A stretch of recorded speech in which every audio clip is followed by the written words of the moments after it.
Bom, a primeira coisa, muito obrigada, é um prazer estar aqui no IBRAC, participar dessa mesa. E um tema super interessante que a Fabiana trouxe aí para a gente discutir e que faz todo sentido ser na sequência da mesa anterior que discutiu a inovação, startups, economia digital, do ponto de vista de análise de fusões e aquisições.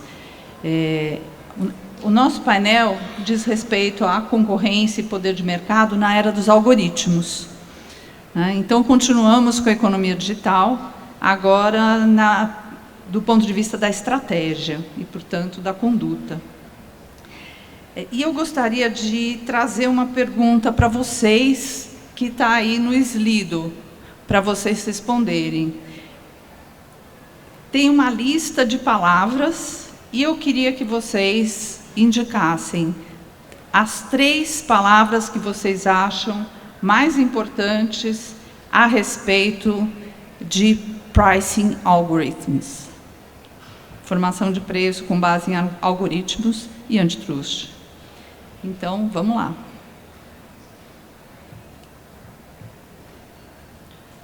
Gente, que plateia quietinha.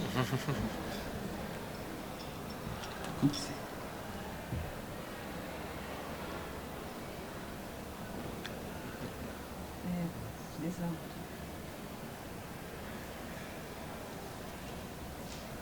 É tempo real. Só que a base mostrava dele. Oi? Ah, tá ali.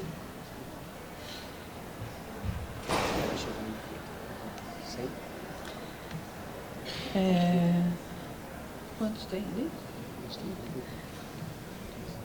Pessoal, é para todo mundo brincar. Só tem 34 ali. E tem mais de 30 pessoas aqui, com certeza. 34. Não vale. Não, vocês não vão tirar nota. Tá? Não precisam ficar tímidos.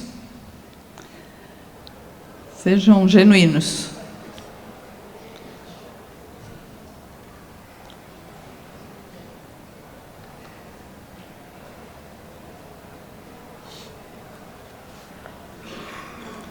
Quem está entrando agora, se quiser entrar na brincadeira, entra com o celular no Slido, no site Slido, hashtag IBRAC 2019, e respondam quais dessas palavras que estão aí melhor representam esse tema, as 3 principais palavras.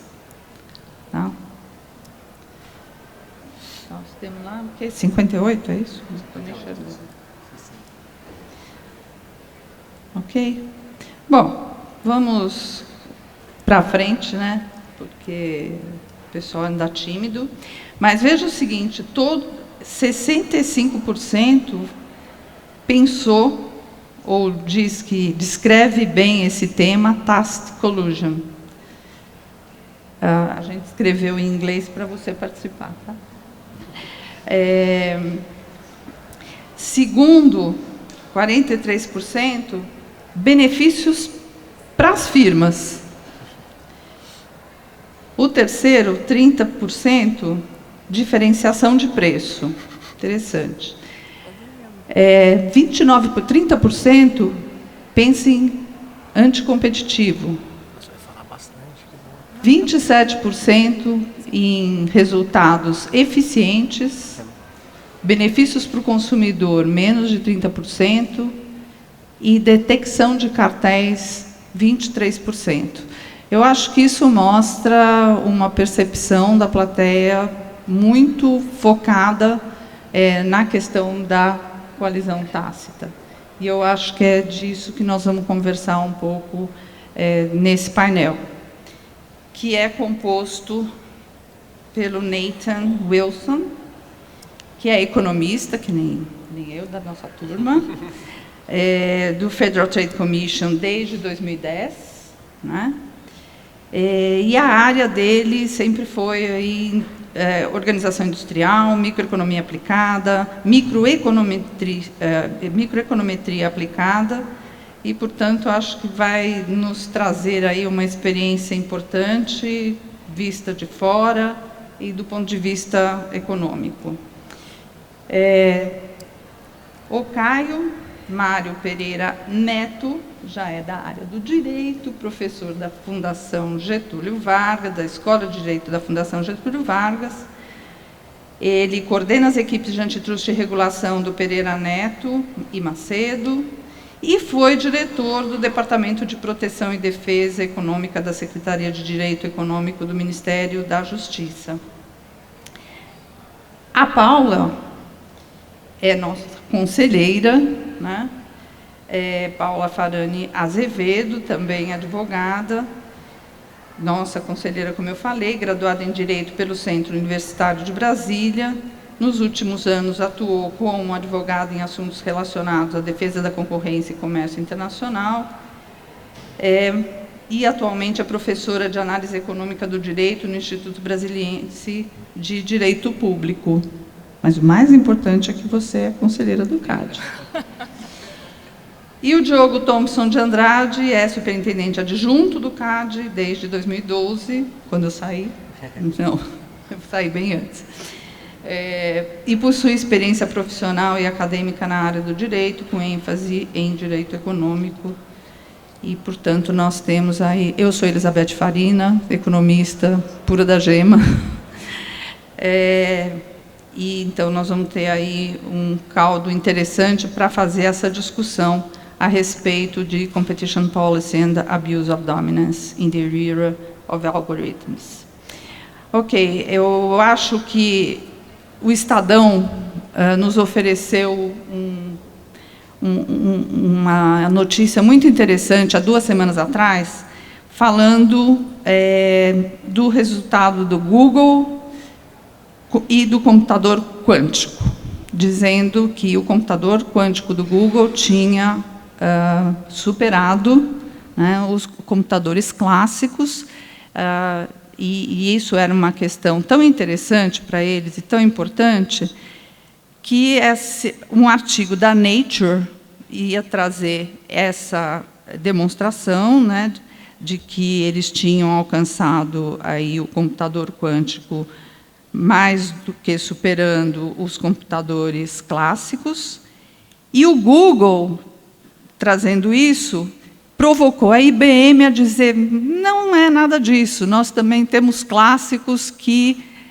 são muito próximos em termos de tempo do que a experiência do Google mostrou, e a Microsoft também. Ou seja, os 3 gigantes, Google, IBM e Microsoft, colocando muito recurso em inovação, em mudança tecnológica, para mudar um paradigma, né, da economia digital, caminhando aí para os computadores quânticos.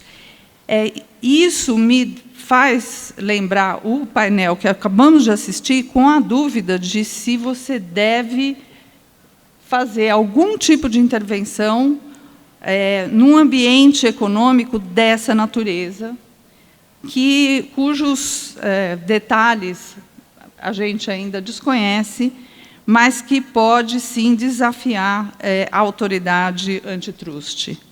Ou seja, algoritmos de preço, Big Data, Machine Learning, inteligência artificial vieram para ficar e alterar a forma como as empresas adotam, desenham e competem nas suas estratégias principais, ou seja, ações, tomadas de decisão em resposta ao que os seus concorrentes fazem, que é a definição de estratégia. A pergunta que a gente faz é: so what? Mudou esse instrumento? De fato, temos aqui um mundo cheio de novidades, mas isso traz um desafio para o antitruste. A gente tem alguma questão, né, de antitrust liability, uma responsabilidade antitruste ou não, né, a partir de uma ideia simplesmente da aplicação de algoritmos. Algoritmo é uma sequência de regras a ser aplicada numa ordem precisa para desempenhar uma tarefa, como fixar seu preço. mas também pode ser para fazer um bolo, e também pode ser para montar um móvel do IKEA. É um algoritmo, mas você faz isso automaticamente numa velocidade que nunca se fez antes. E, então, eu vou convidar os nossos painelistas a apresentar o tema que nós estamos aqui colocando, e começando pelo Nathan, que é o nosso convidado mais distante, né, para falar 5 minutos aí sobre esse tema. Thank you. And good afternoon. I'm very much delighted to be here and deeply indebted to Fabiana, Elizabeth, and Ibrak for the invitation. Before I proceed further, I need to start with the initial disclaimer that my colleague Christian already previewed for you, which is that the following comments simply reflect my own views and should not be taken as any indication of the FTC's or any of its individual commissioners. With that out of the way, I'd like to start again with some high-level thoughts, echoing Elizabeth's comments just now, which is that an algorithm can be simply defined as a process or set of rules to be followed in calculations or other problem-solving operations. So this definition would encompass at the low end something like a printed manual or written list of guidelines to be followed and consulted by human employees. Of course, it would also include extremely sophisticated computer programs that are potentially able to adjust over time depending on their past experiences. Now, while seemingly quite different, in both cases, we might expect decision makers to adopt some set of predetermined or evolutionary rules to enable quicker, more routinized decision making that can, in some circumstances, be more efficient than on a individual event basis having to reach a new decision each time. So I think when we evaluate whether or not we should be concerned about the use of algorithms by computers in some circumstance, I think we should also be asking ourselves, is there something about this set of rules that is inherently problematic were it to be followed by an individual or potentially a team of individuals working in concert? Is there something that distinguishes the conduct in kind rather than degree from when conducted by humans? I also think it's important for us all to keep in mind the, I think, unambiguous benefits that may be associated with the use of algorithms. And I think that's true throughout what we might call the antitrust economy. So enforcers might make use of algorithms to systematize things, to provide some degree of consistency over time. A very simple, again, example of this in the United States context would be the horizontal merger guidelines, which lay out the framework used by both the agencies when they investigate conduct, and so also enable the parties themselves to examine the likelihood of their being challenged. Of course, enforcers can also use much more sophisticated algorithms in their investigations. For example, agencies like the Swiss Competition Authority, as well as CADE, I understand, are using potentially quite sophisticated machine learning algorithms to screen for potentially problematic bid rigging conduct. Similarly, we can think about consumers benefiting from the use of algorithms. I think of things like an individual setting up a flight alert screen to enable them to get the best possible deal on flights to different locations. And finally, of course, we can see that firms themselves are likely to be able to benefit by engaging in what is sometimes popularly called nowcasting, developing a much better appreciation of their contemporaneous demand and supply environment in order to achieve more efficient decision making. So if those are the benefits of the use of algorithms, what are the potential costs that we in the antitrust environment might be concerned about? I think we can bucket these into 3 categories. First, I think I would point to their ability to facilitate express collusion. In other words, a cartel whose members adopt an algorithm to make sure they all comply with the rules that they have explicitly agreed upon. And we can look actually at the case history that the agencies have been able to address such use of algorithms successfully in the past. As far back as the 1990s, The US did this in the context of the airline tariff publishing matter, and more recently, the DOJ brought both criminal and I believe civil cases against Topkins and Trod for their use of algorithms in Amazon's online marketplace. So in this context, I don't see the use of algorithms as different in kind from any other new technology that colluders might use to engage in illicit behavior. A second bucket that I would focus on would be the potential for increased price discrimination. In that context, the worry might be that the combination of big data and sophisticated algorithmic tools for analyzing those data enable firms to fully extract all consumer surplus. Now, I don't mean to dismiss such worries out of hand, but I think that we need to be careful. Proceeding too quickly to concern misses much of the fundamental economic literature on the subject, which indicates that just because a firm may know a consumer's valuation does not mean they are fully able to extract it. That will depend on their presence of competitors. And in many circumstances, the economic literature suggests that price discrimination in the context of competition can actually lead to better outcomes for consumers. Third and finally, of course, is the topic of tacit collusion. And here we are concerned about the possibility of learning algorithms reaching an de facto agreement without the involvement of humans. And so contemporaneous antitrust law would have trouble reaching such conduct. Now, to be sure, there is some emerging, quote unquote, laboratory evidence about the capacity of algorithms to reach what appears to be a tacit collusive agreement. However, I think we need to be cautious about proceeding to judgment too early. To be sure, that evidence is interesting and needs to be engaged with, but there is also an abundant amount of economic literature from other types of laboratory experiments that illustrate the difficulty of reaching collusive environments. And so I think this is going to be an area of extensive continued investigation by both practitioners and scholars. But at the present time, I think given the very real uncertainties about how likely and how extensive we might expect algorithms to achieve fully extractive, fully monopolistic outcomes, that we should be hesitant to radically judge the way in which we approach policy in such circumstances. So to conclude, I do think the emphasis and the concern about the rise of algorithms and their potential ability to facilitate collusion is extremely useful and something that we all should be engaged with. But I think it's because that we as antitrust enforcers and practitioners need to understand how firms are competing in order to do our job, in order to make good assessments prospectively and about the conduct we have observed in the past. I don't necessarily see at this point that we should be treating the use of algorithms by computers as different per se than we would if the conduct was followed by, to quote my former acting commissioner, Maureen Olhausen, a guy named Bob. Thank you. Muito obrigada.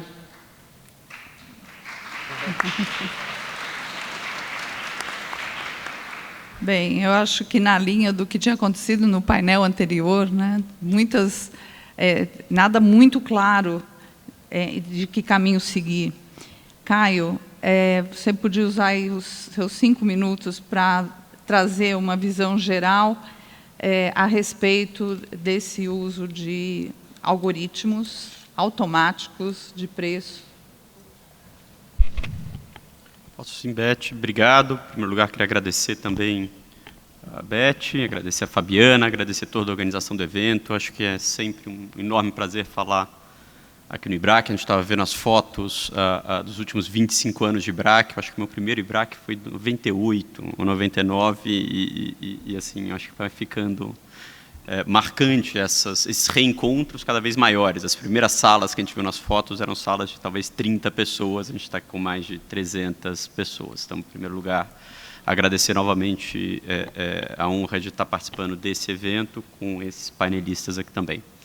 Então, o que eu gostaria de fazer brevemente, tentando complementar o Nathan nessa excelente explicação panorâmica inicial, talvez enfatizar alguns pontos e complementar outros aqui que possam, pelo menos, iniciar a nossa conversa, que a gente pretende que seja bastante dinâmica e com envolvimento da audiência, até porque tem muitas questões em aberto. Então, primeiro, enfatizar uma questão positiva. Acho que algoritmos, acho que tinha 2 pontos naquelas primeiras perguntas que vocês responderam, eles podem ser muito benéficos para as firmas e podem ser muito benéficos para os consumidores, e eu acho que isso também foi enfatizado na primeira exposição do Nathan. Então, a gente deve pensar em qualquer política relacionada a algoritmos como políticas que permitam inovação. Acho que esse é um ponto importante, e importante a gente sempre enfatizar, porque a gente tende a falar dos potenciais problemas para poder endereçá-los, porque essas são as perguntas difíceis, mas a gente nunca pode perder de vista que há muitos efeitos positivos, então viabilizar essa inovação é muito importante. Segundo, eu também queria enfatizar uma distinção já feita pelo Nathan, para a gente poder, talvez, complementar alguns pontos. Acho que uma distinção muito importante é o algoritmo utilizado como uma ferramenta para implementar uma eventual colusão expressa, então, um eventual cartel, em que diferentes firmas e diferentes indivíduos dessas firmas chegam a um acordo e simplesmente utilizam uma ferramenta tecnológica para implementar e monitorar esse acordo. E isso é basicamente mais uma forma de implementar um cartel. Então, tal qual já foram implementados por telefone, por WhatsApp, por e-mails, e a gente vê essas provas diariamente, a gente teria mais uma forma de implementação desses acordos. Acho que o caso referido pelo Nathan, o caso Topkins nos Estados Unidos, foi exatamente isso. O acordo era prévio, expresso, o algoritmo era utilizado só para a implementação desse acordo. Um caso similar na Europa, o caso eTours, de agências de viagem online, enfim, que também utilizaram o algoritmo, mas era programado para restringir certos tipos de descontos, né? E aqui é uma ferramenta sendo utilizada. Aonde eu acho que começam discussões muito mais complexas e que a gente ainda não enfrentou, são chamados self-learning algorithms, né? São os algoritmos que aprendem com si mesmos. Na medida em que a gente migra para um mundo de inteligência artificial, na medida em que a gente migra para um mundo onde as máquinas não só executam determinados programas, determinadas decisões pré-definidas, mas elas aprendem com as suas próprias decisões, captam mais dados e reformulam a forma de tomada de decisão, é aqui que a gente tem mais dificuldade. E tem um elemento distintivo fundamental, que é a participação da vontade humana nessa tomada de decisão, né? Então, quando a tomada de decisão está sendo tomada pela máquina, sem uma pré-definição pela vontade humana da implementação de um acordo, a gente tem uma situação que é realmente distinta, e a gente tem que pensar nela de forma distinta. Um aspecto importante aqui é tentar entender melhor como essa tecnologia vai funcionar. Acho que a gente ainda entende pouco, e acho que tem muito estudo ocorrendo. Acho que esses exercícios de laboratório, como o Nathan colocou, que estão sendo feitos, são muito importantes para a gente entender melhor como essa tecnologia vai funcionar. Só para fazer referência a um deles, um paper que está sendo publicado esse ano, do Calvani e do Calzolari, que faz certos testes para indicar exatamente em que circunstâncias certos algoritmos podem levar a uma colusão tácita, né, sem uma comunicação direta, com decisões completamente individualizadas e independentes. Eu acho que esse é o ponto que nos interessa. Além disso, a gente precisa entender que boa parte desses algoritmos ele não é transparente, então a gente não vai conseguir entender, a gente entende o resultado da decisão, mas não como a decisão foi tomada, e boa parte desses algoritmos não explicam essa decisão. Então, sequer elas são explicáveis, a gente só visualiza a decisão final desses algoritmos. Então, como é que eu lido com isso? Eu só sei o efeito final da decisão. Então, acho que fecha parênteses, a gente precisa entender melhor como funcionam algoritmos que aprendem ao longo do tempo. Dado isso, acho que isso traz novos desafios.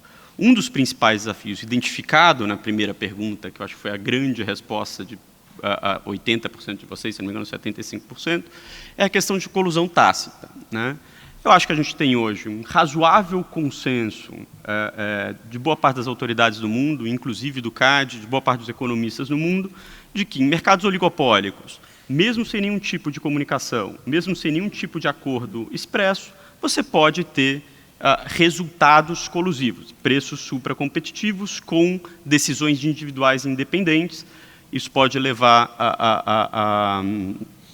aqui a um impacto sobre precificação. E que não é considerado, em geral, um problema, né? Não é algo punível, porque isso é simplesmente resultado da ação racional de indivíduos que estão tomando decisões. Então, a primeira pergunta que se coloca é, ao esse mesmo resultado ser atingido por algoritmos, tem alguma mudança que a gente vê nisso? Quer dizer, se não houver nenhuma comunicação, nenhuma troca de informação sensível, as decisões são todas unilaterais, mas o resultado é colusivo. Pelo fato dele ter sido causado por algoritmos, a gente tem alguma diferença? Acho que a primeira resposta intuitiva a isso é, em princípio, não. Também são decisões racionais sendo tomadas de forma individual, isolada e que poderão ser atingidas igualmente por diferentes empresas. A outra pergunta que surge é, bom, mas a escolha de um algoritmo não assumiu um risco de que aquele resultado fosse adotado? Quando a empresa deveria saber que o algoritmo adotou determinadas decisões que são colusivas? Eu acho que esse é um ponto importante da gente também tentar endereçar. Então, eu vou parar por aqui. Eu acho que eu só tentei complementar alguns aspectos para essa intervenção inicial. Acho que tem muito para a gente discutir, mas acho que trazem perguntas, são candentes, são novas realmente para a gente discutir. Muito obrigado, Beth. Obrigada. Eu acho que você foi bastante claro e complementou muito bem aí o que o Nathan trouxe para a gente, e tratando esse algoritmo, né, como uma ferramenta. Diogo, como é que você vê, e você é do Enforcer, né, o lado do Enforcer, como é que você vê essa questão do uso dos algoritmos? Obrigado, Beth. Boa tarde. Queria primeiro agradecer a Fabiana e a Beth pela oportunidade de falar num painel sobre esse tema, que é um tema que tem sido cada vez mais discutido pelas autoridades antitruste e que traz realmente algumas coisas que fazem parte de um mundo novo e que a gente ainda tem muitas dúvidas, muito mais dúvidas do que respostas. Também queria parabenizar na pessoa do Márcio o 25º seminário de IBRAC. É sempre um prazer estar aqui, é sempre essa troca entre autoridade e demais stakeholders, é sempre muito interessante, muito gratificante, e acaba como que uma tradicional final de ano para nós que atuamos aí na área do antitruste. Talvez vocês estejam esperando de mim alguma resposta, eu já adianto que eu não vou dar nenhuma, tá?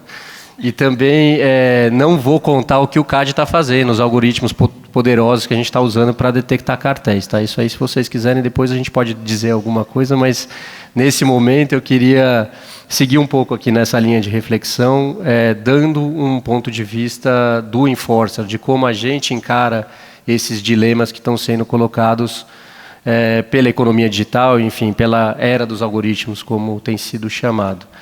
Vou fazer um disclaimer parecido com o FTC, essa é a visão deste Enforcer, não necessariamente é a visão do CAD, até porque a gente ainda, de fato, não tem massa crítica para dizer que existe uma visão institucional do CAD sobre esse tema.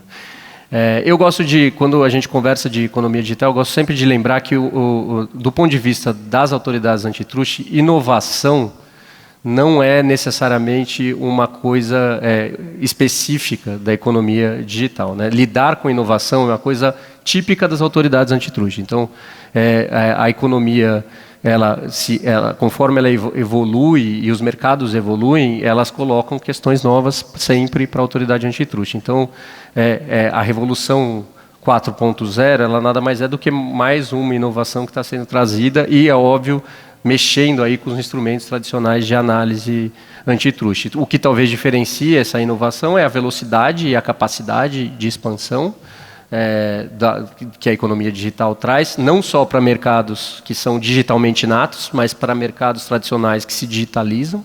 E isso é um desafio e vai trazer hard cases para a autoridade. E também o fato de a gente estar lidando com coisas que são não humanas, né?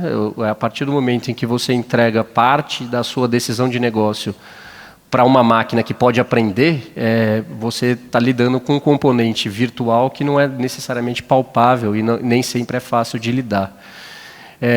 Para além disso, uma coisa que a Beth colocou aqui na introdução e que tanto o Nathan como o Caio também mencionaram, antes de dizer se algoritmos são prós ou contra, a competição, ou se eles são pró-consumidores ou pró-firmas. Eu acho que a gente tem que ter uma visão um pouco mais realista de que eles são inevitáveis. A ideia de que algoritmos de preço vão passar a fazer parte do modelo de negócio das empresas num futuro próximo, já estão fazendo parte, vão se tornar cada vez mais parte, acho que é uma ideia inevitável. E, a partir daí, como autoridade, o que eu devo fazer? Eu tenho que entender, eu tenho que tentar me aproximar desse novo modelo, dessa nova forma de fazer negócio, para entender como eu posso lidar com as questões que vão ser colocadas e, inclusive, detectar potenciais abusos.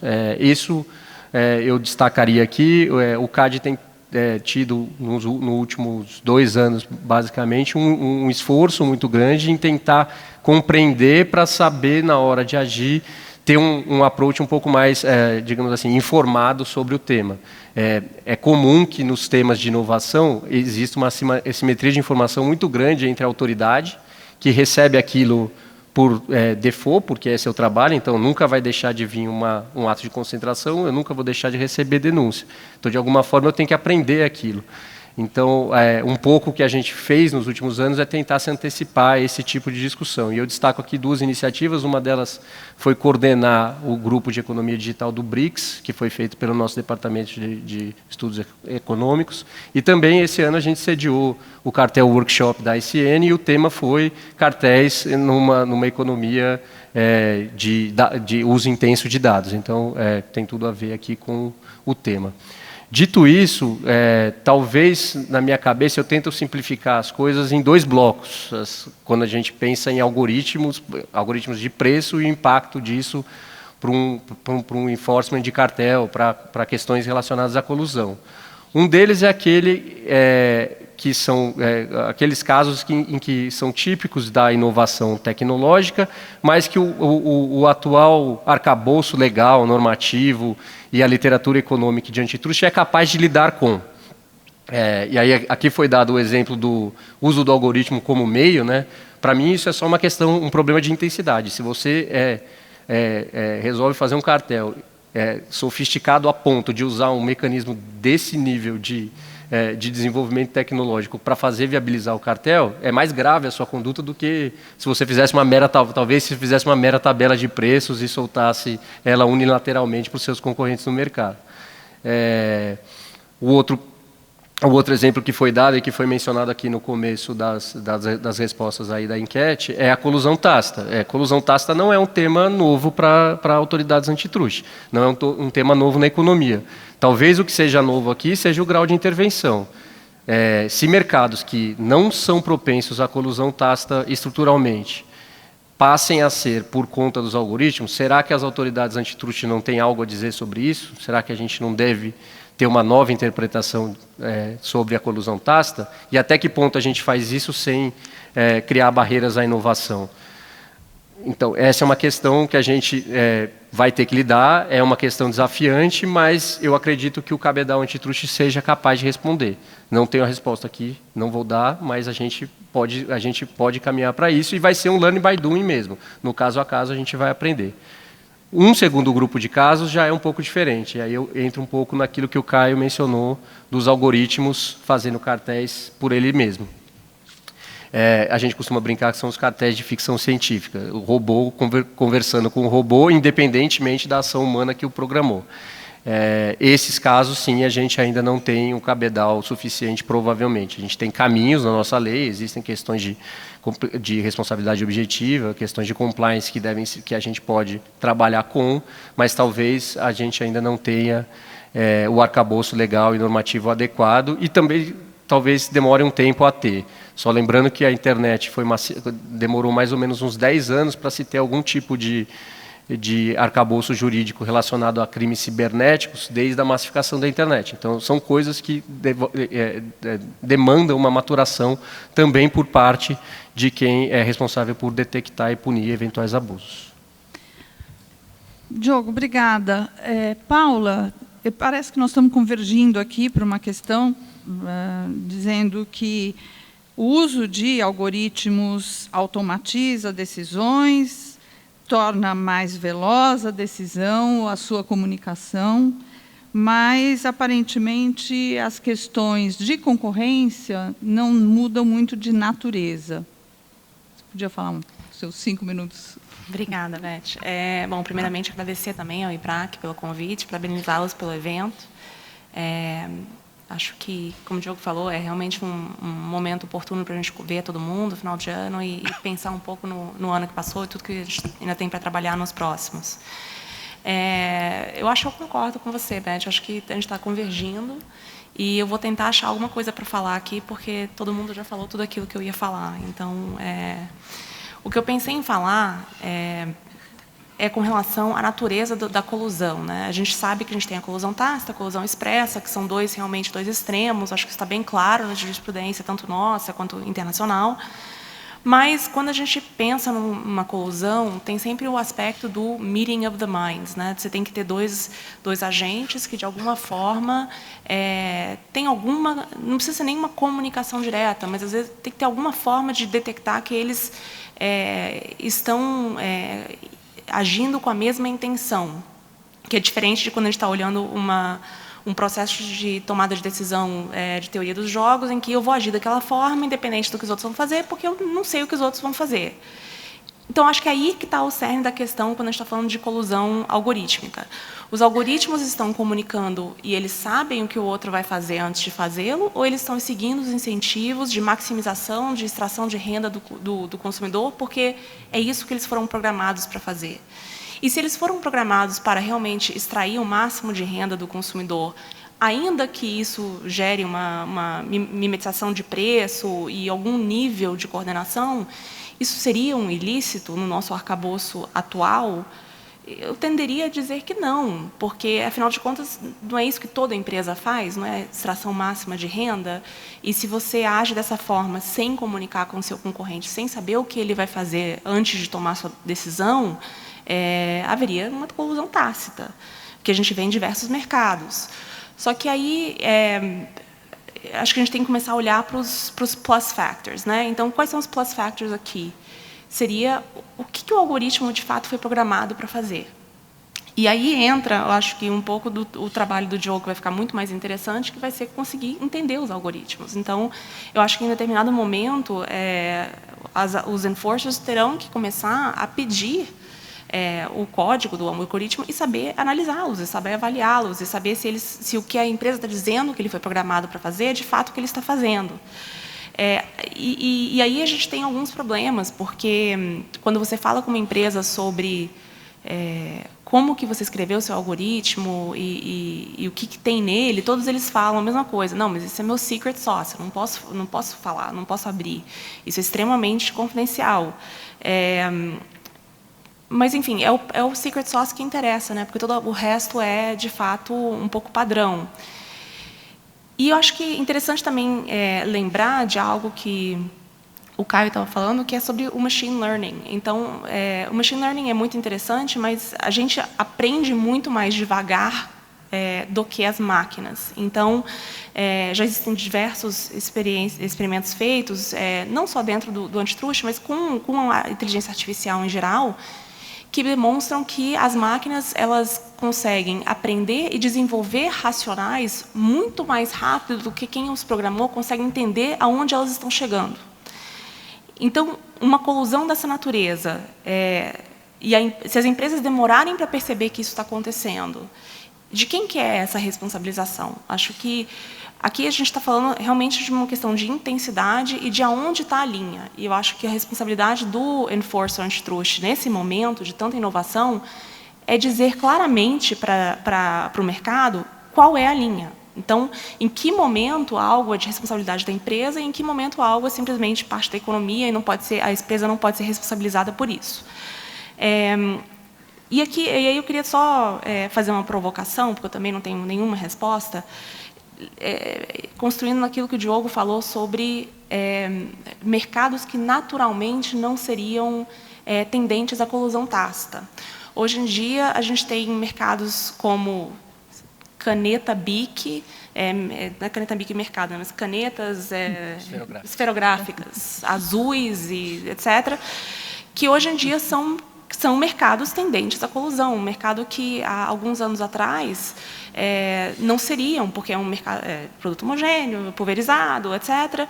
Mas hoje, como estamos falando de grandes varejistas na internet e as compras desse tipo de material de escritório não é mais feito na papelaria da esquina, o preço está começando a ficar padronizado. Então, será que aí não é o caso de começar a repensar a análise de ato de concentração e não necessariamente a análise de colusão? Então, as estruturas de mercado precisam ser repensadas, a gente precisa de novas ferramentas na hora de pensar sobre atos de concentração. Será que a gente precisa começar a repensar aquisições laterais, conglomeradas, verticais, pensando já na estrutura de mercado que vai ser criada e na forma como ela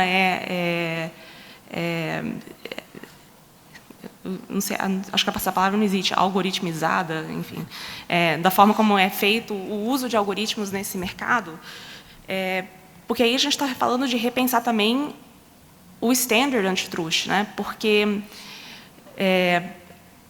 acho que no começo ali o primeiro era colusão tácita, o segundo era benefícios para a empresa e em algum lugar ali também estava benefícios para o consumidor.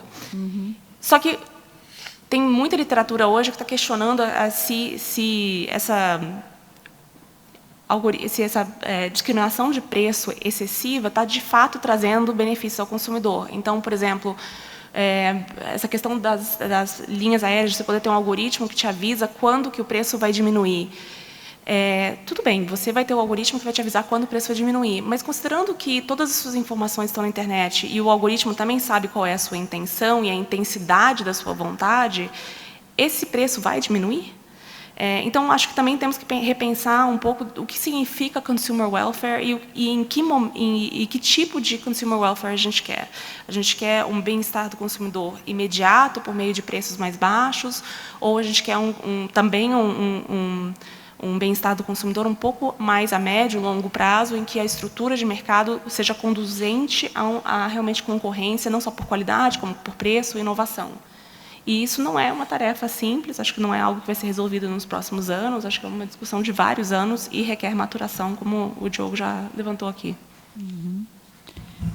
Obrigada, Paulo. Eu acho que você trouxe aí a questão da ação unilateral também para dentro, né, dessa discussão de uso de algoritmos na formação de preços. E isso nos leva a algo que o Nathan enfatizou, que você tem, ao mesmo tempo que o algoritmo pode facilitar a coalizão, o conluio, né, ele também pode facilitar a detecção. Você pode explorar um pouco mais esse tema, por favor? Thank you. Absolutely. I think when we're talking about tools like algorithms, which is simply what they are, they're just a tool that can be wielded by various participants throughout the economy. On the one hand, they can certainly be set up to examine rapidly the kind of what behavior looks like in different local product markets and see how that compares to what some baseline expectation might be for a competitive market. And if what the algorithm detects does not look like that benchmark competitive market, then that should raise flags that an antitrust enforcer or practitioner in the private sector may wish to use to kind of jump off from to further investigate. So I think that would be the type of kind of big benefits for using kind of digital algorithms by enforcers and others interested in maintaining and fostering greater competition. Algorithms can, as has been discussed, potentially soften competition as well. So in that sense, if we thought that firms, and let's set aside the explicit collusion story, I think we can have a softening of competition if the use of algorithms leads to the better ability to price discriminate. But I don't think that we should proceed in such circumstances to the conclusion that just because of that ability, that we should assume that that's worse for consumers, even in the short run. There is kind of ongoing research that shows that, in plenty of market structures, if you had kind of a small set of firms that were, previously competing without the use of algorithms that enabled better price discrimination, that suddenly the arrival of that technology can actually cause competition to increase. That where a tacit or explicitly collusive agreement was possible previously in a more naive setting, once firms are better informed, it actually becomes impossible to sustain an equilibrium.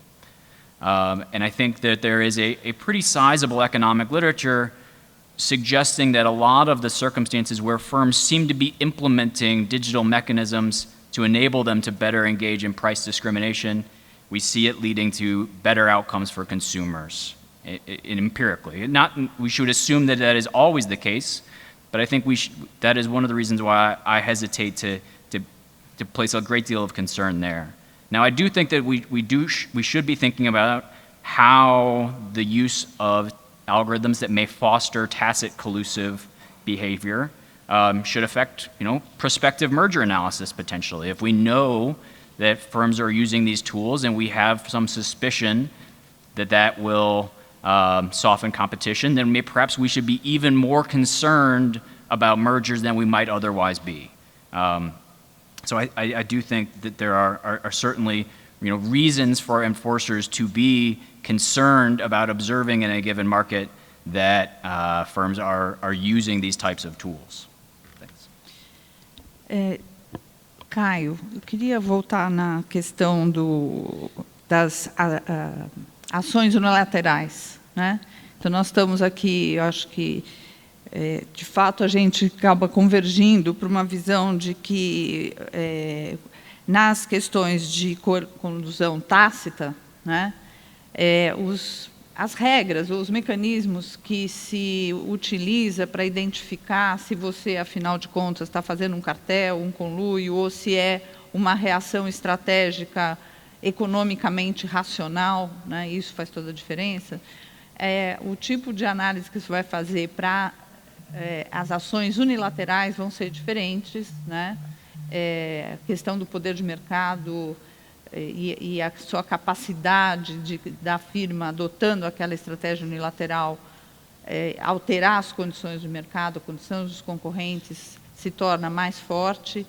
Você acha que o uso de precificação por algoritmos altera alguma coisa nessa análise, no padrão de identificação de responsabilidade antitrust? Acho que em relação a condutos unilaterais, eu acho que a discussão é muito mais ambígua de uma forma geral, mas eu acho que a gente pode ter algumas alterações, né? Eu acho que o Nathan tocou no início, na apresentação inicial, no assunto de discriminação de preço. Eu acho que algoritmos nos levam a possibilidades, pelo menos, de discriminação de preço muito mais intensa, muito mais próximo à discriminação de primeiro grau, onde você está buscando exatamente o preço de reserva de cada consumidor ali. Então, acho que isso potencializa a nossa discussão sobre a ambiguidade de discriminação de preço, né, que pode ser muito positiva, de um lado, pode ampliar o output, pode ampliar o produto que você está disponibilizando, mas também pode ter efeitos negativos. Então, acho que esse é um aspecto. Acho que outro aspecto que algoritmos trazem são a possibilidade de monitoramento e enforcement em certas condutas unilaterais muito maior, né? Então, se você pensar, por exemplo, em fixação de preço de revenda, né? Resale Price Maintenance. Quando você está no mundo algorítmico, quando você está no mundo onde as máquinas controlam, você consegue programar os preços que vão ser praticados, você consegue ter um enforcement muito mais preciso e muito mais intenso sobre isso. Então, e com isso também você potencializa os impactos de condutas como essas. Não muda, acho que, a nossa forma de análise. Acho que a nossa forma de análise sobre fixação de preço de revenda é a mesma, mas muda como isso pode, no fundo, ser monitorado de uma forma diferente e ser praticado de uma forma diferente. Eu acho que um outro aspecto que talvez possa ser impactado, principalmente pensando que tem muitas plataformas que não são só de consumidores, mas são também de firmas, né? São P2B aqui, são plataformas para business, e em que muitos dos donos das plataformas também são participantes dessas plataformas, você pode ter algum tipo de discriminação de preço para o acesso à plataforma por competidores do dono da plataforma, né? Da plataforma em si. Então, até que ponto discriminação de preço nesse contexto não tem algo de diferente que a gente deve olhar, e pelo menos a forma como ela pode ser implementada pode ser diferente via algoritmos. Acho que isso são algumas das coisas que eu consigo pensar, Beth, sobre impactos em condutas unilaterais. Eu acho que elas não mudam a natureza da conduta ou a forma de análise, eu acho que elas mudam a forma de implementação, monitoramento e a capacidade de impacto dessas condutas, isso sim. Obrigada, Caio. Diogo, e eu acho que eu vou estender, inclusive, essa pergunta para a Paula também, a respeito de algum papel para regulação, no sentido de você maximizar os resultados positivos e minimizar os negativos do uso, como você falou, que é inexorável, de mecanismos como algoritmos de preço automático. Você quer começar? Não. Bom, eu vou começar, acho que a Paula me complementa. Como eu disse, assim, inicialmente, pensando na hipótese extrema, que seria o algoritmo tomando as suas próprias decisões, né, tomando independente do humano. É meio difícil a gente, a priori, ter uma forma de controle disso que não interfira no caráter e inovação do algoritmo. Então, criar uma regulação a priorística com relação a isso, provavelmente a gente erraria, né? Talvez o efeito fosse mais perverso à inovação do que de potencializar os benefícios desse algoritmo. O que eu acho que é um caminho que a gente consegue ver, olhando para o que a gente tem hoje de arcabouço jurídico e também de defesa da concorrência, seria criar uma espécie de obrigação de compliance segundo alguns requisitos que façam com que você, pelo menos, evite a responsabilidade objetiva da empresa, caso, a partir de um determinado momento, ela perca o controle sobre aquele algoritmo. Então, se eu perceber que o efeito daquele meu algoritmo de preço foi um efeito colusivo e passou a ser mais nocivo do que benéfico, a empresa tem que tomar uma certa atitude para alterar aquilo.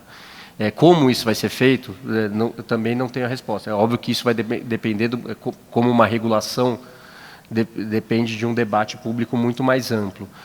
Mas talvez seja uma forma menos intrusiva de você permitir que a empresa inove e que tenha uma válvula de escape caso ela perca o controle e não, obviamente, se ela fizer aquilo propositadamente, ela vai ser punida porque ela está cometendo uma conduta, mas aí não tem muito erro, né? Mas assim, nessa hipótese dela criar um algoritmo e o algoritmo gerar um efeito que não é o efeito esperado tanto para a firma como para o consumidor.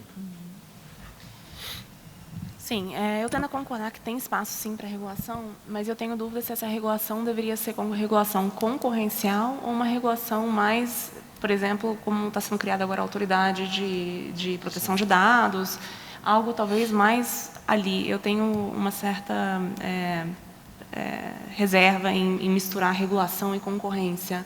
Eu acho que quando começa a fazer isso, pode levar, por exemplo, querer botar um cap de lucro em algoritmos para não poder subir acima de um determinado nível de preço. Acho que aí começa a ficar a conversa vai começar mais complicada. Mas eu acho que um ponto que a regulação provavelmente terá que endereçar é a questão de que tipo de dado está sendo usado, para que esse dado está sendo usado e de que forma o machine learning está acontecendo. Então, tem parâmetros precisos para esse machine learning? Não tem? Acho que vai ser muito mais uma questão de garantir que o algoritmo está fazendo aquilo para qual ele foi desenhado para fazer e não está saindo do controle. Eu acho que um pouco que o Diogo falou, né? E para isso também, eu acho que um ponto que o Nathan colocou, que eu acabei não falando, é sobre estudo empírico. A gente vai ter que começar a fazer mais estudos empíricos. Uma coisa que eu acho que eu, assim como todos vocês que lidam com concorrência, eu recebo diariamente denúncias via WhatsApp do preço das aéreas, né? E aí perguntando se a gente não pode fazer algo a respeito. Enfim, o fato de terem preços idênticos não significa que tem um cartel, não significa nada. Mas a gente tem que começar a fazer, então, pesquisas empíricas e ver, em mercados que estão usando algoritmos, está melhorando a vida do consumidor? O bem-estar do consumidor está aumentando? Está diminuindo? Está levando a mais colusão? Não está? Porque também, acho que não adianta também só dependermos das pesquisas que são feitas por acadêmicos e fora do Brasil, porque lembrando que o mercado brasileiro ele é um mercado diferente, a penetração da internet é diferente, e os costumes e a cultura do consumidor brasileiro é diferente. Então, a gente vai ter que fazer, realmente, o papel do market inquiry, acho que vai ser muito mais importante no Brasil nesse primeiro momento, até para saber, precisamos ou não de regulação. Vou fazer mais uma perguntinha para você, Paula. Claro. Porque você mencionou aqui, eventualmente, você pedir a abertura dos códigos, descrever como é que funciona o algoritmo, para que a autoridade possa atuar e analisar e saber qual é o potencial de ação anticompetitiva. Você acha que mais transparência sempre leva a melhores resultados e mais forte concorrência, ou a maior transparência também pode levar a a ser um facilitador, na verdade, de um acordo de preço? Não, então, só que depende de transparência com quem, né? Quando eu falei de abertura de algoritmos e fonte, estou falando, pelo menos eu quis dizer, entre a autoridade e aquele que está sendo investigado. Então, por exemplo, se tem uma acusação de que há uma colusão expressa, e a empresa está falando, não é uma colusão expressa, é uma colusão tácita, porque, na verdade, o algoritmo ele age sozinho, e se no final do dia você precisar ver o algoritmo para isso, ou até como uma apresentação de defesa, acho que vai ter que ter algum tipo de abertura. Mas isso não significa, e eu não acho de forma alguma, que as empresas deveriam abrir seu algoritmo para o público, né? Ter uma transparência total, até porque faz parte da inovação, faz parte da própria segredo industrial da empresa. Acho que esse tipo de transparência, não. Ok. Eu acho que a gente pode aproveitar, e nós temos 31 minutos aí, Fabiana. Então, podemos abrir um debate com... Tem alguém lá no fundo levantando a mão? Como é que eles vão levar? Acho que tem microfone, né? Achei. Ali.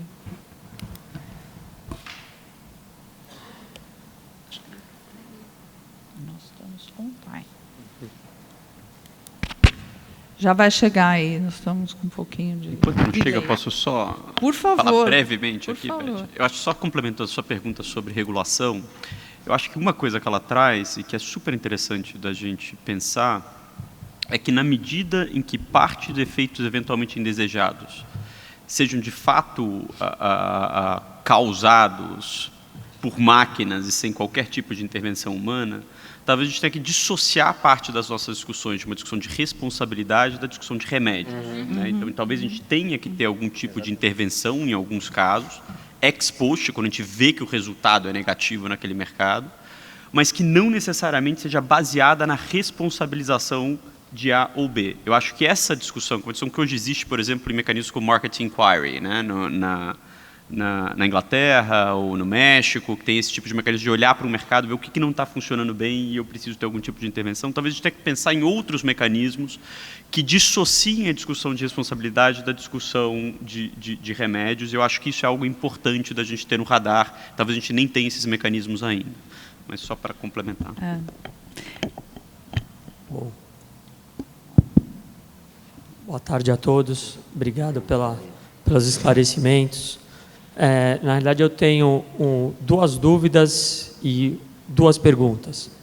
A primeira dúvida é, na hora que... quando a gente, espero que todas elas sejam bem objetivas. Claro. A primeira dúvida é, quando eu estou falando de inteligência artificial, algoritmo, a gente está falando de uma ciência que é a ciência da tecnologia. Normalmente, a ciência da tecnologia ela está baseada em algoritmos matemáticos onde eu consigo fazer restrições. E aí a minha dúvida é, quando eu estou falando de machine learning, quem está desenvolvendo, e aí as autoridades antitrust, qual o contato que elas têm com essa parte mais técnica? Quando eu estou desenvolvendo um machine learning, acredito eu que o desenvolvedor ele tenha condições de fazer as restrições necessárias para que a machine learning não se reproduza ou não se desenvolva para fazer conversar com outras machine learnings e eventualmente entrar numa colusão tácita, que no caso, acredito eu, que deveria ser, se uma machine learning está conversando com a outra, poderia se transformar numa colusão expressa. E aí essa é a minha primeira pergunta, como fazer isso do ponto de vista técnico e se a regulação não seria uma das soluções para isso na questão da inversão do ônus da prova. Vamos fazer assim? Primeiro você se apresenta também, que eu esqueci de avisar. Daí a gente passa para alguém e volta para você? Claro. Tá? Não, eu tinha me apresentado, meu nome é Rodrigo Zingales. Quem quer pegar? Eu posso talvez falar rapidamente, mas eu acho, Zingales, que eu acho que esse ponto é justamente um ponto que é crítico, né? Porque é isso que eu estava falando. O machine learning, a gente imagina que tem alguns parâmetros e que existem formas de restringir, mas as experiências de campo têm mostrado que em determinados momentos não é possível restringir, porque as máquinas elas aprendem e às vezes existem regras ou restrições que não foram pensadas, porque para o humano aquela restrição não existiria, mas para a máquina aquilo vira uma instrução. Então, acho que o caso clássico são as duas máquinas do Facebook que estavam aprendendo a falar e ninguém programou dizendo que eles tinham que falar uma língua humana. Então, eu acho que existem momentos em que, principalmente nesse primeiro momento de algoritmo, que existirão excessos. E esses excessos, aí sim, vai ser uma questão que nem o Caio falou. É remédio ou é regulação? Né? É responsabilização ou é remédio? Eu acho que esse seria um ponto, mas acho que esse seu ponto é crítico, realmente. Caio, muito brevemente, eu acho que essa ideia de compliance by design, né, de você embutir o compliance na própria programação, até onde eu compreendo, e tem limitações, acho que certamente tem gente aqui que deve conhecer mais detalhadamente, mas assim, os algoritmos antigos eram programáveis dessa forma. Eu acho que quanto mais a gente migra para a inteligência artificial e para machine learning mesmo, o que deep learning e redes neurais e tudo mais difícil isso é, porque de fato a máquina aprende e não tem restrições que você consiga impor ex ante, ainda que você imponha restrições ex ante, ela pode dar a volta nessas restrições e aprender de outra forma que você não previu originalmente. Então, acho que isso torna muito difícil você ter uma obrigação de compliance by design nesse grau, pelo menos para esse mundo que, até onde eu entendo, está surgindo. Tá? E aí eu acho que a gente tem que pensar em outras formas de lidar com isso também. Claro, se for um algoritmo simples, está tomando uma decisão de falar não pode baixar o preço além disso aqui, acho que aí você tem uma restrição que é clara, que você vai olhar. Mas eu acho que a gente está falando de algoritmos mais complexos, que às vezes vai ser muito difícil você pensar nisso. Outra questão de possibilidade de realização disso e outra questão de balanceamento com inovação também. Quanto você quer impor uma obrigação que pode evitar o uso de algoritmos, seriam muito positivos em 90% dos casos, mas eventualmente tem um efeito negativo em 10% deles. Só dando um pouco o ponto de vista do servidor público que desenharia essa regulação. Me parece a pior escolha possível, porque eu vou estar, de um lado, provavelmente tolhendo inovação, e, por outro lado, eu nunca vou ser capaz de criar um compliance by design a priori que seja tão evoluído quanto os algoritmos vão estar sendo evoluídos. Então, assim, eu vou estar sempre correndo atrás de algo que eu ainda não sei e a máquina vai estar sempre conseguindo desviar do comportamento do regulador. Então, assim, olhando bem intuitivamente, mas com a intuição de quem trabalha no serviço público há bastante tempo e trabalha com regulação, para mim, essa é a pior das opções. E lembrando, né, que as machine learnings, na verdade, a inteligência artificial ela é capaz de iniciar o seu aprendizado a partir de dados, e não só de programas. E aí, quando isso acontece, é mais complicado ainda de você pensar um controle by design, né? Um Ela compliance se programa, by né? design. Elas alteram o A próprio partir programa. dos próprios dados, numa economia dos sensores, né? Isso aí. Porque cada vez mais você vai criando big data aí que geram essa autonomia. Alguém mais tem pergunta? Por favor. Você se apresenta e faz uma pergunta bem objetiva. Era ele que... Bom, tudo bem. Tá bom. Olá, boa tarde a todos. Lauro Celidônio do Matos Filho. Na realidade, eu tenho... A primeira pergunta seria mais ou menos na linha do que o Caio comentou sobre a intervenção, né? Quando dá errado, vamos intervir. Eu acho que é a única solução viável, me parece, e serve também como um mecanismo para evitar que as empresas utilizem os algoritmos dessa forma, até porque a possibilidade de intervenção já vai refrear o design do algoritmo para que ele evite esse tipo de situação. Em tese, isso funcionaria melhor, mas essa era uma pergunta. A segunda dúvida ou pergunta, na realidade, é: do mesmo jeito que se discute colusão por preço, e a discriminação por preço? Quer dizer, no fundo, o que acontece? Corre aí a lenda urbana que, dependendo do local onde você está, dependendo das vezes que você acessa, os preços variam, né? Ou seja, varia porque o Lauro está numa determinada situação, eu conheço o Lauro, eu sei qual é o consumo dele, então eu posso dar um preço para ele mais alto do que eu daria para a Beth, por exemplo. Então, no fundo, como vocês veem essa discriminação de preço por algoritmo? Ela seria... E sem os critérios objetivos de discriminação, né? Discriminação de preço por clientela, na realidade, ela seria uma ilegalidade, na visão de vocês, uma conduta ilícita, concorrencialmente falando? Obrigado. Então, acho que essa foi feita para você.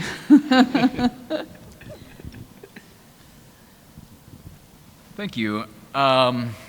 So I think the question is interesting. It sort of tees up this idea that we're using an algorithm to identify different customers and offer them different prices.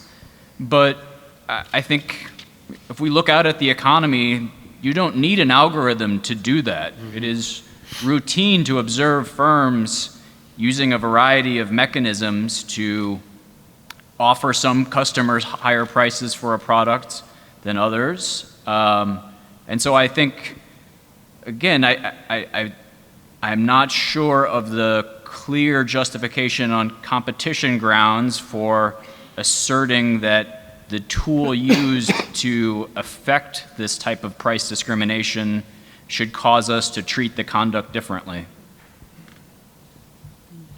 Caio, quer falar?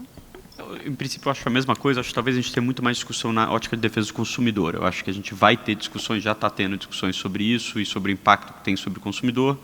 E talvez em sistemas onde conduta exploratória, puramente exploratória, né, onde você está extraindo mais renda do consumidor, seja um problema, isso vai ser endereçado. Então, a Europa, por exemplo, lida com esse tipo de conduta puramente exploratória, diferente dos Estados Unidos ou diferente mesmo do Brasil. Eu acho que a gente tem percepções diferentes sobre isso. Ok, agora sim. Marco Fonseca, do Demarest Advogados. Eu queria falar um pouco de colusão tácita. Tá? Quando a gente fala de algoritmo, o algoritmo vai tomar uma decisão que um ser humano tomaria num tempo mais rápido. Se a gente fosse avaliar a decisão de um ser humano ao longo do tempo, aí falando de colusão tácita, seria possível olhar o padrão de comportamento dele, do mercado e tudo mais, e traçar até uma prova econômica de efeitos dessa conduta. Considerando que o algoritmo faz isso de uma hora para outra, aí minha pergunta, até, Beth, se sentir à vontade para responder, o algoritmo fazendo isso, seria possível fazer uma prova econômica de que houve dano decorrente dessa colusão tácita? E segundo, seria necessário fazer a prova econômica para se ter uma condenação, ou a gente estaria falando de colusão tácita per se? Como painel, a gente tem que aproveitar os participantes do painel, e o Nathan poderia pegar essa pergunta. Ele é economista também, né? Tudo bem? Thank you. So I think this is a very interesting question. So I think one way that your point about just speeding up decision making can lead to greater collusion is exactly right. So as Elizabeth knows, and the other economists in the room know, a key parameter that we think about when we think about collusion modeling would be the discount rate.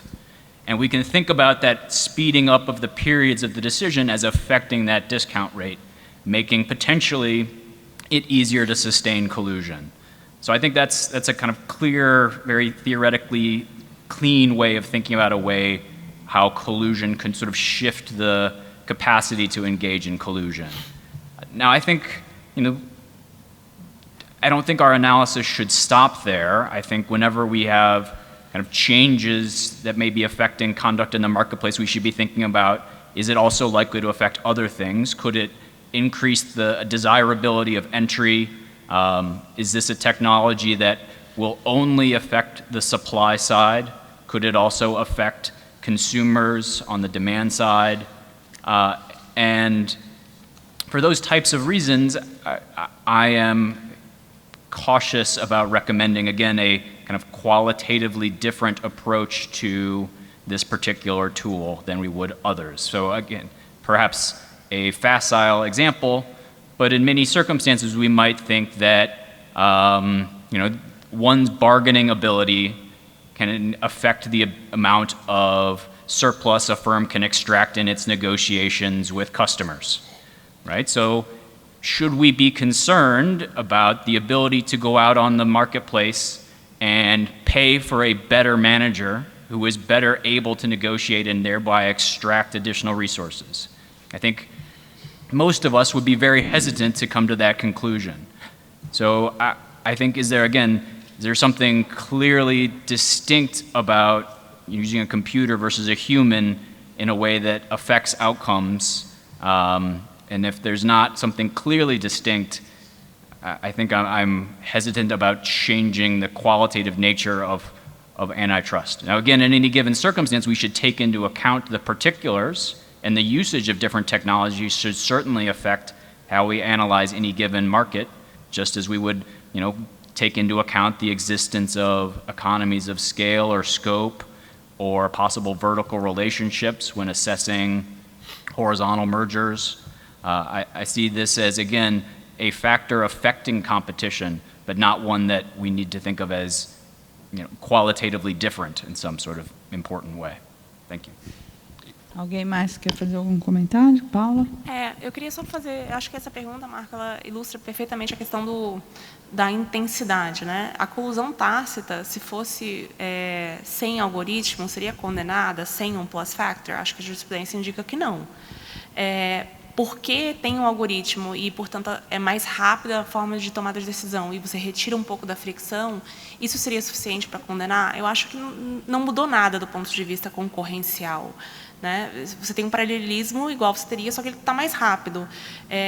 Por isso que eu acho que, em se tratando de algoritmo, a gente vai ter que realmente saber, é uma colusão tácita ou é uma colusão expressa que, por causa do algoritmo ou de alguma outra forma de comunicação, não necessariamente o algoritmo em si é o problema. Então, acho que, de toda forma, teria que achar o plus factor aí.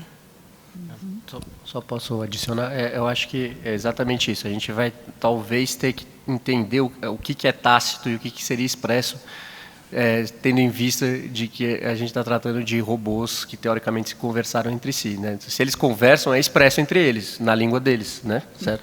Então, não é necessariamente tácito. Então, se a gente conseguir detectar até esse ponto, eu acho que talvez, sim, a gente possa evoluir para uma análise que seria mais próxima do per se. Mas, por enquanto, eu acho muito difícil que a gente saia de uma situação de não punição de colusão tácita em nenhuma hipótese para uma situação de que a gente vai começar a punir per se colusão tácita. Acho que é um pouco fora da realidade. Aí teria uma presunção de que porque eles estão fazendo uma mímica, então aí necessariamente eles estão comunicando, e acho que essa presunção não seria correta. Né? Precisaria de mais informação. De qualquer maneira, você reduz a instabilidade desse preço por paralelo, né? E reduz as taxas de desconto, quer dizer, elas convergem e facilita, então, você chegar no preço comum, né, sem muito desafio, até porque, como você tem que ter uma recompensa, né, essa velocidade maior acaba também influindo nessa resposta, de quanto que você consegue punir na hora de que alguém que se afasta. E aí você poderia ir nesse caminho de que tipo de resposta você tem programado, né? Mas aí, então, eu vou aproveitar e fazer uma pergunta para o economista, vocês dois. Qual a diferença entre isso e uma adoção de uma estratégia de tit for tat? Por que uma é colusão e a outra não é? Uhum.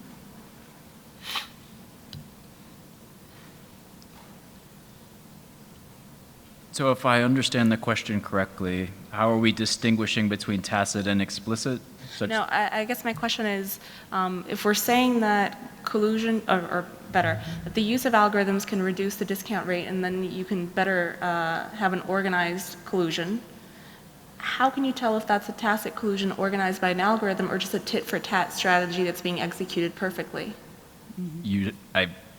That is the great question about all sort of points where you're trying to distinguish between conduct that is a market that has sustainably higher than cost prices, right? Is it because they have figured out through a meeting of the minds a way of kind of not going after each other aggressively versus, have they actually met and achieved that in person or via direct communication?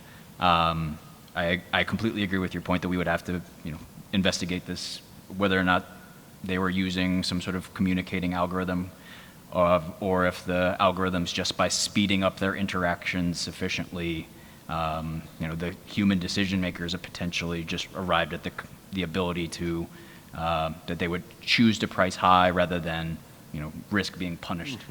I agree. Mais alguma pergunta? Senão eu devolvo lá para ele. Não. Tem uma lá atrás.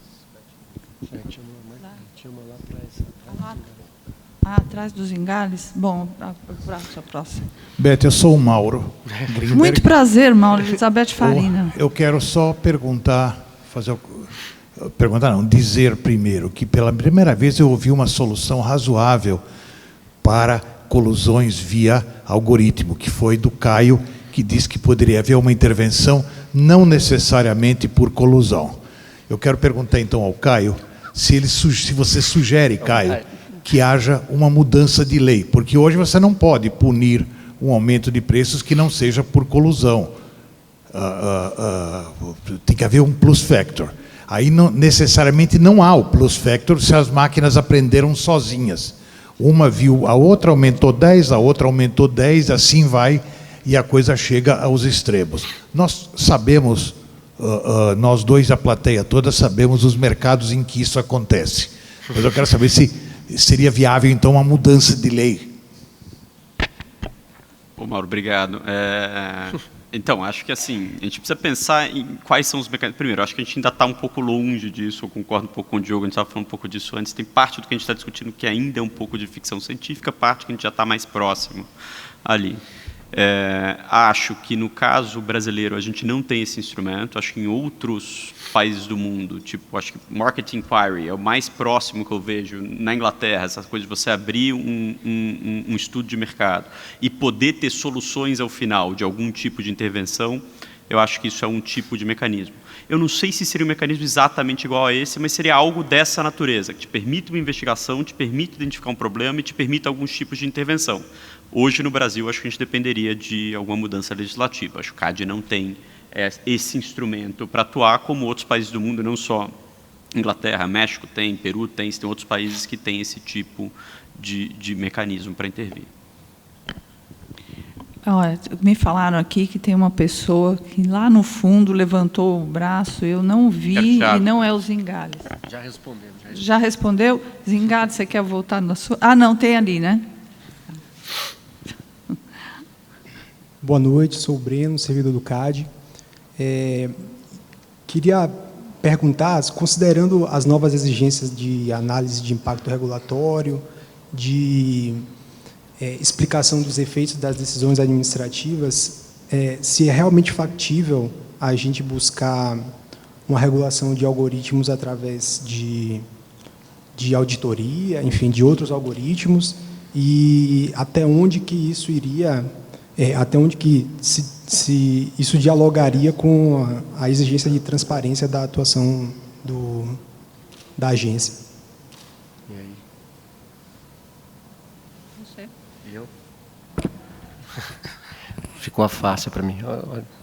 Eu não, vou ser bem sincero, eu não sei exatamente, eu conheço o novo marco regulatório da análise de impacto regulatório, mas eu não sei exatamente se a gente já está nesse momento com relação a esse tema. Me parece que ainda é um pouco de especulação. Normalmente, esse tipo de tema de inovação acaba chegando antes na Autoridade de Defesa da Concorrência do que nas autoridades regulatórias. Eu imagino é que para alguma solução para a situação que a gente descreveu aqui, como um cartel que nasce do machine learning, não vai poder ser alvo unicamente de uma análise da defesa da concorrência. Assim, tentando sumarizar, o CAD não vai conseguir resolver todos os problemas relativos ao uso indiscriminado ou uso disseminado de algoritmos na economia e de algoritmos de preço. Então, necessariamente, aí eu vou deixar para os reguladores, existe toda uma outra questão que envolve questões de éticas, questões de privacidade de dados e etc., que vão ter que ser endereçados por outras regulações e que vão ter impactos também na forma como esse design dos algoritmos vai acontecer. Então, assim, a gente está tentando aqui falar do que da Autoridade de Defesa da Concorrência, mas com certeza o tema não se encerra aqui. O tema ele também vai ter que ser alvo de outras regulações. Paulo? Não, eu acho que o Diogo falou bem. Eu acho que a questão da análise de impacto regulatório, realmente ela vai ser muito complicada, porque não sei se o regulador vai saber quais serão os impactos daquela regulação, principalmente quando você está fazendo uma regulação por censura, mas, ao mesmo tempo, acho que isso não necessariamente vai ser um desafio do CAD, né? Até pela própria estrutura do CAD, em que o CAD não faz esse tipo de regulação. Então, talvez o CAD tenha que contribuir, mas não seja atribuição do CAD. Ok, temos mais Marcos Paulo. E o Thiago. Nossa, eu não estou enxergando nada, descobri que eu preciso no oculista. Marcos Veris, funcionando? Uma perguntinha sobre essa distinção entre colusão tácita e explícita, não é? Quer dizer, de uma certa maneira, o ponto-chave é o acordo, e quando vocês falam disso, me dá a impressão de que a gente está falando sempre de um agente, não é? Quer dizer, ou o agente combinou ou o agente não combinou. Mas uma firma é uma organização mais complicada do que isso, não é? Tem uma coleção ali de agentes, um corpo diretivo. Então, eu fico imaginando assim, uma situação de um determinado mercado não tem alinhamento de preço, né, por força da introdução de algoritmos. Ele passa a produzir um resultado que é um resultado colusivo, isso é percebido pela direção, e a direção não faz nada. Quer dizer, eu teria uma situação muito parecida com a da responsabilidade pelo risco, né, do dever de cuidado, que é uma versão mais, digamos, contemporânea da responsabilidade civil. Queria ouvir um pouquinho a mesa sobre esse ponto, que talvez seja um meio entre a colusão expressa e tácita. Posso pedir um esclarecimento? Claro. Acho que talvez eu não tenha entendido perfeitamente a pergunta, mas a questão aí é um mercado em que não há uma comunicação expressa, mas a direção da empresa percebe que o algoritmo está fazendo colusão, ou pelo menos está trazendo um resultado colusivo, é isso? Há uma transformação no padrão de preço de mercado por conta da adoção de algoritmos. Isso é, obviamente, percebido pela direção das empresas, do contrário, eles são incompetentes, e há, então, uma concordância em manter o algoritmo, ou seja, existe ou não existe, da parte do executivo, um dever de cuidado especial gerado pela economia digital, de zelar para que esse tipo de resultado não aconteça. Essa é a minha pergunta. Isso é diferente, a meu ver, das situações clássicas de colusão tácita, follow the leader ou coisa do gênero. Eu queria saber a opinião de vocês. No começo, quando eu falei que eu não tinha nenhuma das respostas, uma das respostas possíveis, Marcos, eu acho que vai um pouco por esse caminho. Se nós formos ampliar o conceito de colusão tácita em mercados que normalmente não teriam colusão tácita, mas se percebe que, por conta do uso de algoritmos, ocorreu uma coordenação e ninguém fez nada, né, com relação àquilo, ninguém tomou nenhuma atitude, talvez o caminho para que a autoridade possa ter algum tipo de intervenção seja usar um pouco a responsabilidade objetiva, que é algo que, inclusive, já está presente na nossa lei. E aí tentar tratar de que existiria uma responsabilidade da empresa de, ao ver que seu algoritmo partiu para uma colusão ou para uma atitude não competitiva, ter que, enfim, ativar algum gatilho, que seria um gatilho de compliance, para mudar aquilo. Acho que já existe alguma literatura que tenta introduzir um pouco isso, e talvez seja um caminho que se possa seguir com o arcabouço jurídico que se tem hoje. Acho que talvez uma tendência nessa interpretação um pouco mais expansiva aí da colusão tácita nesses casos de algoritmos. Eu vou pegar mais 2 perguntas, nós estamos chegando no final do nosso tempo, tem uma pessoa ali e aqui, ó, do lado do fotógrafo. Eu não estou enxergando nada, não sei quem é. Sou eu. Tudo bom?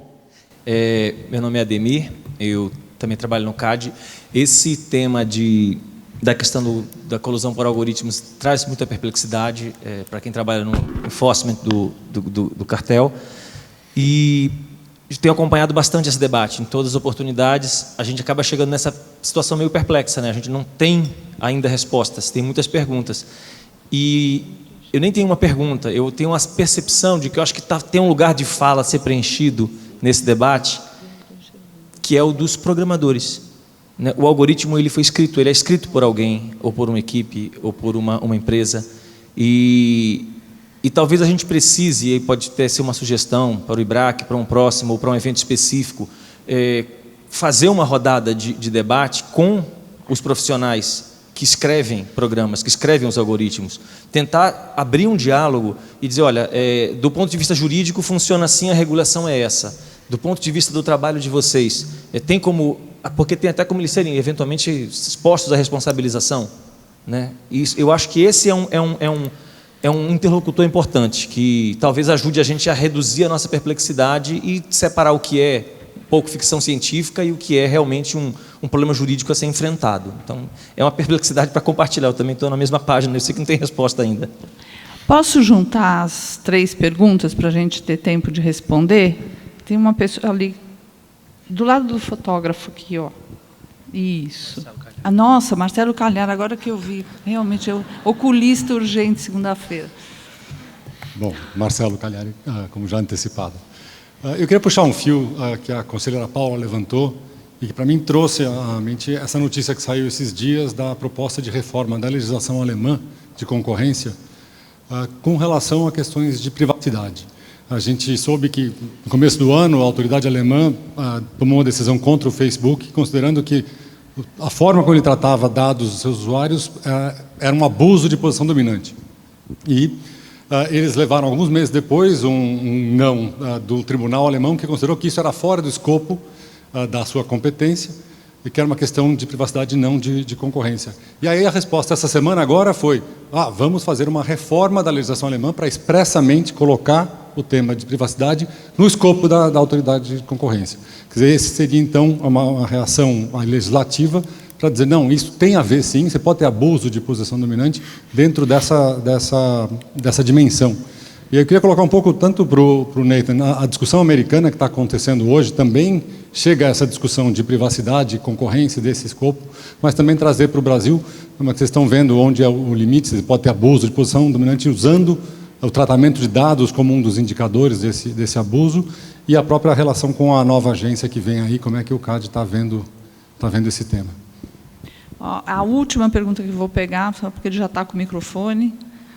Belon, procurador-chefe adjunto do CAD. Eu não sei se eu vou falar uma grande besteira ou deixar todos chocados, mas na fala do Caio sobre se a gente teria alguma ferramental legal para enforcement, talvez a gente pudesse, num processo de conduta, né, de análise de ilícito, utilizar da possibilidade de estudo de mercado feito pelo Departamento de Estudos Econômicos e aplicar o inciso 7 do 38 da nossa lei, que é aquele inciso que ninguém aplica, né? Porque ele é extremamente amplo. Qualquer data. É algo extremamente fora da casinha. Não sei se a gente... Talvez só saísse uma decisão de advocacy ou um soft enforcement, alguma coisa assim. Belon, não conta a estratégia, cara. É só para antecipar, porque eu vou ter que defender depois, né? Quem pega? Temos 3 perguntas aí. Posso pegar rapidamente aqui, então. Respostas rápidas. Belon, não tem uma resposta definitiva aqui, mas a gente pode conversar depois. Mas, assim, acho que concordo que a gente tem que conversar mais com cientistas de dados, de uma forma geral, entender como é que a programação funciona, entender para onde isso está indo. Assim, tentei fazer vários disclaimers em algumas das coisas que eu estava falando aqui, que são coisas que eu leio, mas que eu acho que ainda tem muita coisa para compreender. Então, quanto a isso, 100% de acordo. Só uma breve referência, eu acho extremamente interessante a pergunta do Marcos, eu acho que eu toquei levemente nessa discussão do que ex post você teria eventualmente uma obrigação da empresa de tomar atitudes, né? E aí seja por uma discussão de teoria do risco, seja de negligência mesmo, quer dizer, a partir do momento que você sabe que alguma coisa está acontecendo, você tem alguma obrigação de tomar uma atitude ou não. Acho que essa é uma discussão super difícil, uma discussão super interessante. Acho que, em princípio, se não tem comunicação entre os algoritmos de informação sensível, se não tem nada que seja diferente de uma atuação absolutamente unilateral com algoritmos distintos, chegando a um equilíbrio de colusão tácita, eu acho que a gente não está muito diferente de seres humanos agindo racionalmente, maximizando lucro, e hoje a gente não considera isso um problema. Acho que os problemas são quando você adota o mesmo algoritmo por múltiplas empresas, então discussões dessa natureza aconteceram, por exemplo, na Europa, no caso do Eturas, quando você sabe que os algoritmos não só estão tomando decisões isoladas, mas eles estão se comunicando, então estão trocando algum tipo de informação, aí você começa a ter outros tipos de problema, eu acho. Mas, assim, acho que é uma questão importante da gente avaliar e acho super interessante a discussão. E, finalmente, Belon, sobre o seu ponto, acho que o inciso que é super aberto sobre o que você pode fazer, acho que é uma possibilidade, mas é uma possibilidade que ainda implica responsabilização, né? Implica você achar que teve um problema, que teve uma ilegalidade ocorrendo. Eu acho que o meu problema está anterior à solução, está na definição da ilegalidade. Quer dizer, o fato de não haver uma decisão voluntária de entrar num acordo, mas você tem um equilíbrio que alguém está considerando negativo, justifica você chegar ao final a responsabilizar e fazer uma intervenção mais ampla? Eu acho que, em princípio, não, porque você precisa de um ilícito antes disso. Acho que o problema é a gente não ter o ilícito, mas a gente ter um efeito negativo que a gente quer ter alguma intervenção. Acho que essa é a discussão que a gente pode eventualmente ter. Mas, de novo, acho que pode ter outros casos onde o inciso 38 tem aplicação. Acho que eu estou falando do caso radical, onde não é um ilícito, a gente está, de fato, numa colusão tácita absoluta que a gente não puniria. Como é que a gente faz para sair de um equilíbrio negativo? Né? Eu acho que era esse o ponto. Alguém mais quer responder alguma coisa? Faço minhas as palavras do Caio. Acho que concordo inteiramente com o que ele acabou de falar. Então, nós estamos praticamente terminando o nosso painel. Eu queria passar uma pergunta para vocês no site Slido IBRAC 2019.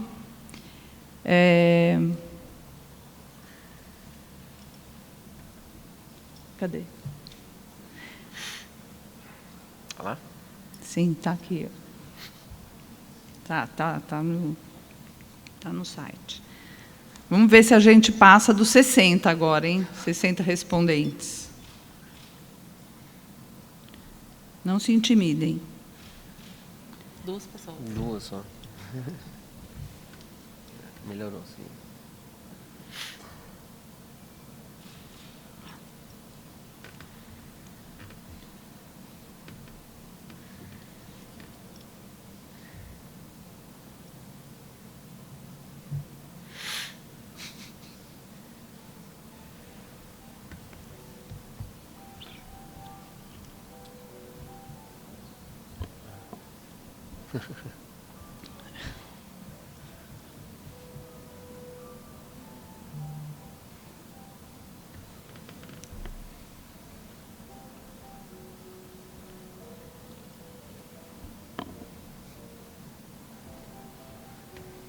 Como é que para isso? 73. Está 73. Bom, agora a gente foi mais bem sucedido, né? Tem quase 80 pessoas aí respondendo. Vai dar 100. Vai dar 100. Vamos ver. Ok. Olha lá. Considerando, então, o pricing algorithm e conspirações de fixação de preço, que a gente discutiu bastante aqui hoje, o público está achando aí que, de fato, isso tem desafios para o antitrust. 30% acham que a frase "no liability without agreement should be applied", ou seja, precisa o plus factor para esse... Pois é, mas me surpreende só 33% concordarem com isso. Era bom que a gente soubesse quem é CAD e quem é advogado. Que a gente, né, controla o viés, pelo menos. E, olha, 31% achou que não precisa... 13% achou que tem que mudar a lei. 12%. Ué, E o guideline do CAD, mesmo com 30%. Interessante, né? Mas todo mundo concorda que tem desafios. Ok, eu acho que isso é um bom resumo aí do desafio que se tem pela frente. Eu agradeço muito todos os painelistas, agradeço a possibilidade de ter participado desse painel. Foi muito instigante essa discussão. Acho que temos aí muitos desafios pela frente, com algoritmo ou sem algoritmo. Obrigada.